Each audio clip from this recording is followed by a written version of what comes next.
Hi, today's simple lunch என்னன்னு பார்த்தீங்கன்னா, பீக்கங்காய் பொரியல், ஒயிட் ரைஸ், கிள்ளி போட்ட சாம்பார். அதாவது மிளகாய் கிள்ளி போட்டு வைப்பாங்க இல்லையா, அந்த சாம்பார். பீக்கங்காய் பொரியல். பீக்கங்காய் பொரியல் வந்து 2 பேரும் நல்லா சாப்பிடுவாங்க. பீக்கங்காய், சொரக்காய் அது மாதிரி காயெல்லாம். ஏன்னா அது மாதிரி காயில் நான் வேக வச்சுட்டு லாஸ்ட்டில் நம்ம மலாட்டை பயிரும் காஞ்ச மிளகாவும் வறுத்து பொடி பண்ணி போடுவோம் பாருங்கள். அது மாதிரி பண்ணுறதால அவங்களுக்கு அந்த டேஸ்ட் பிடிக்கும். இது வந்து கிள்ளி போட்ட சாம்பாருங்க, மிளகாய் கிள்ளி போட்டு வச்ச சாம்பார்.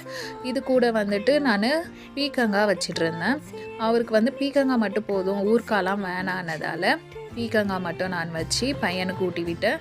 ரொம்ப டேஸ்ட்டாக இருந்துச்சு பீக்கங்காய்.